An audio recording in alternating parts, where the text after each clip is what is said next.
या बातमीचे प्रायोजक आहेत रिदान ज्वेलर्स।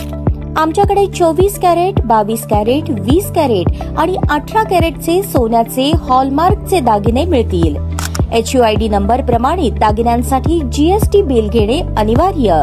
100% resale guarantee. इतकेच नव्हे तर प्रत्येक 10 ग्रॅम सोने खरेदीवर 10 ग्रॅम चांदीचे नाणे 20 जुलै 2024 पर्यंत अगदी मोफत। ग्राहकांसाठी विशेष रिदान गोल्ड योजना।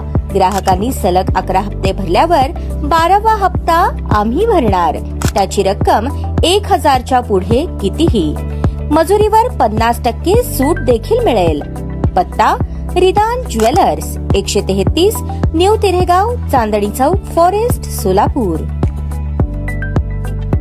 शिवसेना जिल्हा प्रमुख मनीष काळजे यांनी जिल्ह्याचे पालकमंत्री चंद्रकांत पाटील यांना निवेदन देऊन अनेक महत्त्वाच्या मागण्या केल्या आहेत। यामध्ये प्रामुख्याने सोलापूर शहराच्या 4 प्रमुख रस्त्यांवर सुरू असलेले MSRDCचे टोल नाके बंद करण्याची त्यांनी मागणी केली आहे। सोलापूर राष्ट्रीय महामार्ग, अक्कलकोट रोड, कुंभारी, होडगी रोड, साखर कारखाना, बार्शी रोड, बाळे, मंगळवेढा रोड, देगाव या ठिकाणी अनेक वर्षांपासून बोगस पद्धतीने टोल वसुली केली जाते। राष्ट्रीय महामार्ग नियमानुसार 2 टोल नाक्यातील अंतर निश्चित केलेले असताना कोणाच्या आशीर्वादाने हे टोल नाके चालू आहेत त्यांना निलंबित करून चौकशी करा। वारी निमित्त येणाऱ्या वाहनांना टोल माफी सरकारने दिली असताना देखील हे अनधिकृत टोल दमदाटीने वसुली करत असलेले तक्रारी आणि व्हिडिओ असून तात्काळ कारवाई करावी आणि हे टोल नाके तात्काळ बंद करण्यात यावे। या ठिकाणी बोगस पावत्या देऊन वसुली केली जाते, त्यांच्यावर गुन्हे दाखल करण्यात यावेत अशा मागणीचे निवेदन दिल्यानंतर पालकमंत्री चंद्रकांत पाटील यांनी तातडीने चौकशी करून अहवाल सादर करण्याच्या सूचना संबंधित यंत्रणेला दिल्या आहेत। यासह श्री सिद्धरामेश्वर महाराजांनी सोलापूर शहरात 68 लिंग स्थापन केले आहेत। त्या लिंगांच्या परिसरात अतिक्रमण करून भक्तांना अडचण निर्माण केली जाते। अशा प्रसंगी लिंगाचे त्या मंदिराचे विटंबन होण्याची शक्यता आहे। त्यामुळे समाजात भविष्यात तेढ निर्माण होण्याची शक्यता नाकारता येत नाही। याकरता सर्व लिंगांच्या भोवतालचा परिसर बंदिस्त आणि सुशोभित करण्याकरता विशेष निधी म्हणून उपलब्ध करून द्यावा। जिल्हा परिषद परिसरातील खोकेधारक यांना प्रशासनाकडून पुनर्वसन करून कंपाऊंड मध्ये मिनी शॉपिंग सेंटर बांधून त्यांना पर्यायी सोय करून द्यावी।